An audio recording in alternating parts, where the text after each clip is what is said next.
Sometimes people just completely break down under pressure, and sometimes it brings out the best in you. Alex and I, sit in a room at a table across from each other with our computers, and our conversations are the script. That conversation translates to the page and I think makes the material alive. When we agreed to do Star Trek, A tube arrived at our office, a cardboard tube, and we opened it up and it was the poster announcing the release date for the following fall.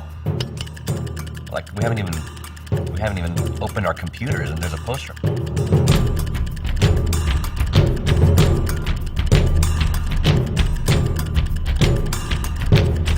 The racing spirit. Well, the racing spirit there is definitely a ticking clock. It's getting ahead of the competition. There's a challenge, there's a goal, but always wanting to be the best. In racing, you learn how to live under pressure. You're trying to be better every day. You gotta work with your team because it's not just about the driver. It's about a team that's working together for one goal. So the racing spirit is the competition.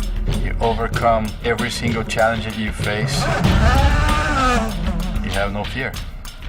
And that's what's, I think, iconic about the racing spirit for Honda, is it applies to virtually everything we do.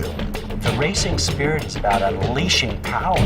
We shouldn't just think of it as cars or motorcycles kind of running around a racetrack. And the idea that you set a goal that is so high and the expectation is so high, and then work as hard as you can to meet that. Come hell or high water, at this point, this thing is going to happen. It made you kind of focus and tune out the noise. You have to tune out the noise. And go, okay, what is the thing that I really want to see? Pressure has certainly made me perform better. The only way to get recognized was through competition. A lot of people will reach the top of their ranks and then they just cruise. I had to learn new stuff. I had to keep going. I had to risk myself. That's why I started trying 900s. To me, that was the holy grail. A 900 is a skateboard trick. It's basically a 2.5 spin in the air. The X Games came around in 1999 and they had a best trick event. 20 minutes on the ramp, do your best trick. While I was doing it, I didn't care if it counted. I didn't care if there were no people there. I was either gonna make that thing or I was gonna get taken out in an ambulance. FCX クラリティの開発責任者をやっています。僕はクラリティっていうのは世界を変える力も持ったような車だと開発担当者としては信じているんですけど、FCX の開発を始めた時に実は1999年にホンダがジャーナリストの皆さんを呼んで体験試乗をしてもらうような場がありました。その時に当時の社長が皆さんに向かって発表しました。ホンダは2003年に燃料電池自動車を実現します。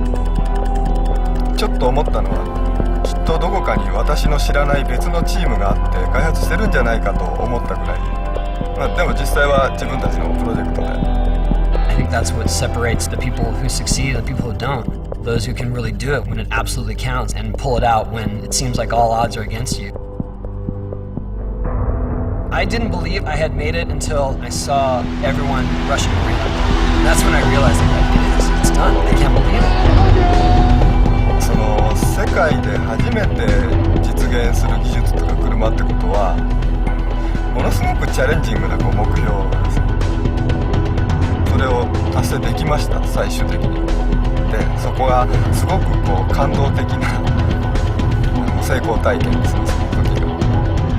When you're in a competition and it's time-based, you just make it happen. You kind of force it. Sometimes you get hurt, but that's the best way to get hurt. I believe we have a limited amount of time, candidly. No one can tell us when we'll run out of oil, but we will. Everyone will tell you we will.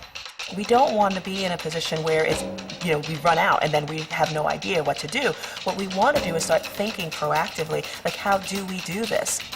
When you ultimately do have a 40-year supply of oil, it takes about 10 years to turn over the fleet, and you need some years to develop your alternative. Maybe you need 10, 15, 20 years. So maybe we've got 5-10 years before we've got to go all out. It's a race, but with any race, it's an opportunity to come up with something new, to provide solutions. We're going through this incredible transitional shift, changing and really challenging the dynamics of what we view as fuel. We're doing hybrids, we're doing every kind of alternative fuel you can think of. We're trying everything. We developed and launched a natural gas-powered Civic. There's an electric car, there's a solar car now. A fuel cell car. A hybrid could be a hybrid of anything. Algae is very exciting, third-generation biofuel. Why would you put all this effort into a technology you're not even sure if people will adopt or use? And it's because we know it's right. そうするとじゃあ次の100年どうしようかっていうことを考えた時にもっと先ももっと明るい未来があるんだよっていうことが示せる。 You can't do it alone. You can't do it as one company. There's technology that's not ready. There's infrastructure that's not ready. We need a lot of teamwork in this area. You're talking about an enormously important vehicle for change, but I think that has to come in the spirit of partnership. When I was on the deck with my top competitors, the guys were all just around me, sort of giving me good vibes. In that, there's a teamwork that they want to see this accomplished because they knew that this would be a milestone for what we do in general. And at some point, there's a lot of camaraderie among the competitors, and that's a beautiful thing. I think in our business, ticking clocks are actually very important. When you're under pressure like that, it forces you to give your best answer. The Stone Age didn't end because people ran out of stones. And it'd be great if we can end the oil age, not because we run out of oil, but because we find something better.